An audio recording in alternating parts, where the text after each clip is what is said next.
What is going on, football fans? Back at it with another New York Giants video, and in this video we are going to talk about former New York Giant Kyle Lauletta. Of course, Lauletta was formerly drafted by the Giants in the 4th round, and the Giants fans and the Giants organization had high hopes for Kyle Lauletta out of Richmond.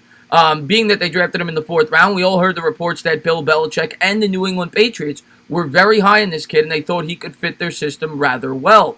Well, the Giants obviously jumped up and they took him before they thought the Patriots could, and they hoped that one day he could replace Eli. Now, Lauletta didn't get much opportunity last year. He was the 3rd string for the majority of it. He did get to see the field for a little bit of time in a game in which, I don't remember if the Giants were blowing out a team or they were being blown out. Either way, he got to see the field. I think he made 4 pass attempts. He was 0 for 4 with a pick. Did not impress in his limited action.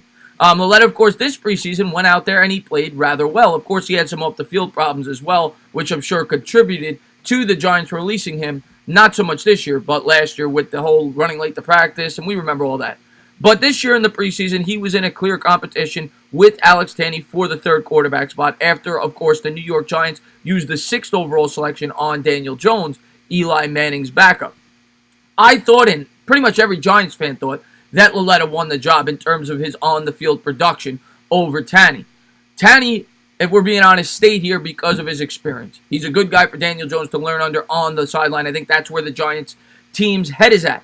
But by doing so, they had to cut Kyle Lauletta. And the Philadelphia Eagles just swooped in after cutting Cody Kessler, needing a guy for their 3rd quarterback position, and brought in Kyle Lauletta. You never like hearing that, not that he knows too much about the playbook, but now he can go over there and share some things with the Eagles. I'm sure that was part of the strategy with this move. He's not going to play. He's 3rd string behind Josh McCown and, of course, Carson Wentz. Now, we all know Carson Wentz does have a history of going down with injuries, right? They won a Super Bowl with his backup in Nick Foles. Do I think this guy's Nick Foles? No, not even close. But Lauletta did play pretty well. The Giants gave him an opportunity in the Giants' defense in the last preseason game to go out and show other teams what he was worth. He had 40 pass attempts, and he played relatively well, throwing 2 touchdowns. But from now on, he will be wearing a Philadelphia Eagles uniform. And I'm sorry, Kyle. You're a former Giant, but I cannot root for you in an Eagles uniform. Best of luck. I never wish anything upon players that were former New York Giants, but maybe one day we'll be seeing you on the football field. We're going to move on with our guy, Daniel Jones. As always, guys, if you liked what you watched, please subscribe. Drop a comment. Maybe give me a little thumbs up. Cheers.